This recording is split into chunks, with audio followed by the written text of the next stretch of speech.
बिस्मिल्लाहिर्रहमानिर्रहीम। अस्सलाम वालेकुम। कैसे आप सब? उम्मीद करती हूँ सब खैरियत से होंगे, ठीक ठाक होंगे। आज हम बनाने वाले हैं बहुत ही मज़ेदार, बहुत ही ज़्यादा सॉफ्ट और क्रीमी मैंगो आइसक्रीम। और ये मैंगो आइसक्रीम हम बनाएंगे बगैर कंडेंस मिल्क के, बगैर फ्रेश क्रीम के और बगैर व्हिपिंग क्रीम के। सिर्फ और सिर्फ 3 इंग्रेडिएंट्स के साथ इसको हम बनाएंगे। और अगर आप मेरे चैनल पर न्यू हैं तो welcome to the food show family. और अगर आपको मेरी वीडियो पसंद आए तो चैनल को सब्सक्राइब किए बगैर नहीं जाइएगा। तो अब हम देखते हैं कि 3 इंग्रेडिएंट मैंगो आइसक्रीम बनाने के लिए हमें कौन कौन सी चीज़ें चाहिए। तो सबसे पहले तो हम लेंगे आधा लीटर दूध। दूध आप बेशक डब्बे वाला ले लें या जो फ्रेश दूध होता है घर में आता है वो भी इस्तेमाल कर सकते हैं। इसके बाद मैंने एक बड़े साइज़ का मैंगो लिया, उसको मैंने इस तरह से चंक्स में काट लिया। ये 1.5 कप के बराबर है। और इसके अलावा मैंने यहाँ पर 2 खाने के चम्मच लिया है कॉर्नफ्लावर। और अगर आप कॉर्नफ्लावर ऐड नहीं करना चाहते तो आप दूध की मिकदार ज़्यादा कर दें, इसमें 1 किलो दूध शामिल कर दें और फिर दूध को पका पका के कम कर लें, तो आपको इसमें कॉर्नफ्लावर शामिल करना नहीं पड़ेगा। और अब यहाँ पर 2 चीज़ें ऐसी हैं जो कि ऑप्शनल हैं। अगर आपके मैंगो कम मीठे हैं तो आप उसमें चीनी शामिल करें। और यहाँ पर मैंने ये जो घर के दूध से उतरी हुई बालाई होती है वो मैंने ले ली है आधा कप। ये भी बिल्कुल ऑप्शनल है, अगर आप इसको ऐड करना चाहते हैं तो आप इसको ऐड कर लें, वरना आप इसको स्किप भी कर सकते हैं। तो सबसे पहले हम एक बर्तन में आधा लीटर दूध शामिल करके उसको उबलने के लिए छोड़ देंगे। और उसके बाद हम हाफ कप दूध लेंगे और उसमें शामिल कर देंगे 2 खाने के चम्मच कॉर्नफ्लावर और इसको अच्छी तरह से मिक्स कर लेंगे। इसको बहुत अच्छी तरह से मिक्स करेंगे ताकि इसमें कोई भी गुठली ना रहे। और अब हमने एक ब्लेंडर का जग लेना है, इसमें हमने मैंगो चंक्स शामिल करने हैं और इसको अच्छी तरह से ब्लेंड करना है। मैंगो को अच्छी तरह से ब्लेंड करने के बाद इसको हम एक स्ट्रेनर में डालेंगे और इसको अच्छी तरह से स्ट्रेन कर लेंगे। ये प्रोसेस करना इसलिए ज़रूरी है कि इस तरह से हमारे पास कोई भी गुठली या फिर छिलका या जाला नहीं आएगा और हमारा स्मूथ सा मैंगो पल्प बनकर रेडी हो जाएगा। तो अब इस मैंगो पल्प को हम साइड पे रख देंगे और यहाँ पर जो हमने दूध उबलने के लिए रखा हुआ था वो बॉईल हो चुका है। इसमें शामिल कर देंगे 2 खाने के चम्मच चीनी। शुगर मैंने इसलिए इस्तेमाल की है क्योंकि मैंगोज़ कम मीठे थे, थोड़े खट्टे थे।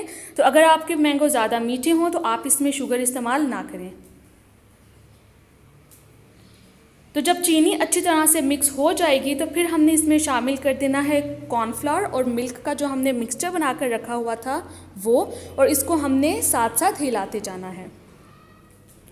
अब इसमें हम कंटिन्यूअसली चम्मच हिलाते जाएंगे और इसको हाई फ्लेम पे पकाते जाएंगे। और अब जैसा कि आप देख रहे हैं कि इसमें बबल्स बनना स्टार्ट हो चुके हैं और ये थिक होना शुरू हो गया है, तो इसको हम अब यहाँ पर फ्लेम ऑफ कर देंगे और इसको इसी तरह से चम्मच हिलाते हुए ठंडा कर लेंगे।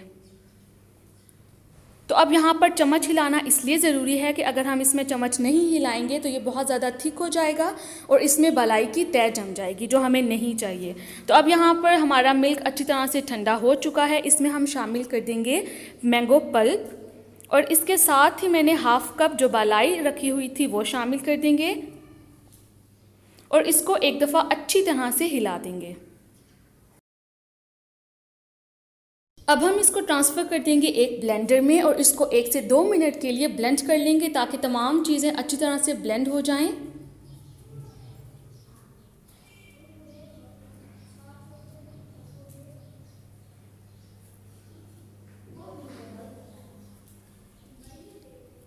तो यहाँ पे हमारी क्रीमी आइसक्रीम बेस बिल्कुल रेडी है। अब हम एक कंटेनर लेंगे, कोई भी बर्तन प्लास्टिक का ढक्कन वाला आप ले लें और इसको उस बर्तन में ट्रांसफ़र कर दें।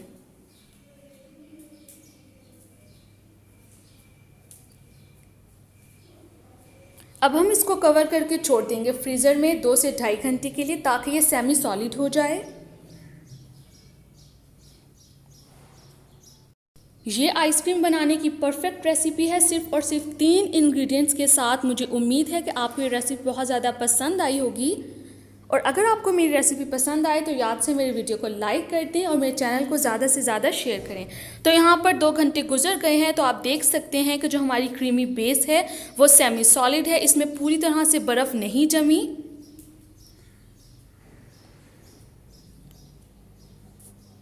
अब हम इसको हाफ हाफ करके ब्लेंड करेंगे। पहले हम हाफ क्वांटिटी एक ब्लेंडर के जग में शामिल करेंगे और इसको 2 से 3 मिनट के लिए अच्छी तरह से ब्लेंड कर लेंगे। और उसके बाद हम बाकी का हाफ भी इसी तरह से ब्लेंड कर लेंगे। मैं इस मैंगो आइसक्रीम को 2 तरह से फ्रीज़ करूँगी। एक हम बनाएंगे इसकी मैंगो कुल्फ़ी और दूसरे को हम इसी तरह से कंटेनर में फ्रीज़ करेंगे। तो मैंगो कुल्फ़ी बनाने के लिए मैंने ले लिए 2 डिस्पोजेबल ग्लासेस। इन ग्लासेस में हम क्रीमी बेस को शामिल करेंगे। अब यहाँ पर मैंने ले लिया है एक प्लास्टिक का कंटेनर और बाकी हाफ क्रीमी बेस भी मैंने ब्लेंड करके इस कंटेनर में ट्रांसफ़र कर ली।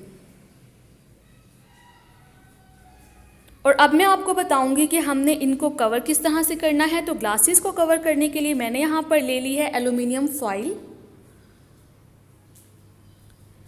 और इस फॉइल के साथ हम ग्लासेस को अच्छी तरह से कवर कर देंगे और इनको हम फ्रीज़ करेंगे 2 से 3 घंटे के लिए। उसके बाद हम इनको निकाल कर इसमें हमने पॉप्सिकल स्टिक्स इंसर्ट करनी है। तो अब ये जो हमारे पास प्लास्टिक कंटेनर वाली आइसक्रीम है इसको हम इस तरह से कवर करेंगे कि हम लेंगे क्लिंग रैप और इसको हमने आइसक्रीम के ऊपर अच्छी तरह से फैला देना है। आइसक्रीम को इससे अच्छी तरह से कवर कर देना है ताकि इसमें वाटर ड्रॉप्स ना बने। तो इस तरह से इसको अच्छी तरह से कवर करने के बाद इसको हम ढक्कन से ढक देंगे और इसको हम ओवरनाइट के लिए फ्रिज में छोड़ देंगे।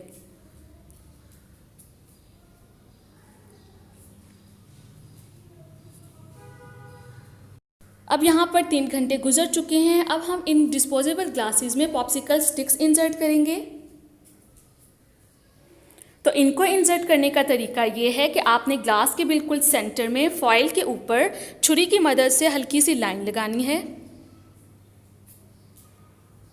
और इस लाइन में हमने पॉप्सिकल स्टिक को इंसर्ट करना है। और ये प्रोसेस आपने इसको 2 से 3 घंटे के लिए फ्रीज़ करने के बाद ही करना है, क्योंकि अगर आप इसको पहले करेंगे तो आपकी पॉप्सिकल स्टिक्स बिल्कुल बेस तक आ जाएंगी। तो अब हम इसको ओवरनाइट के लिए फ्रीज़ कर देंगे। यहाँ पर हमारी आइसक्रीम बहुत अच्छी तरह से फ्रीज़ हो चुकी हैं। क्लिंग रैप को हटाएंगे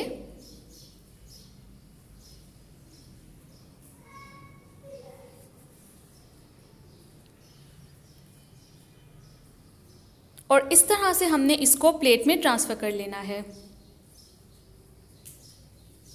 तो अगर आपको मेरी ये रेसिपी पसंद आई हो तो मेरी वीडियो को ज़रूर लाइक कर दें, मेरे चैनल को सब्सक्राइब कर लें। न्यू वीडियोस और न्यू रेसिपीज़ के लिए बेल आइकॉन को ज़रूर प्रेस कर लें, क्योंकि उसके बगैर मेरी कोई भी वीडियो और कोई भी रेसिपी आपको नहीं मिल पाएगी।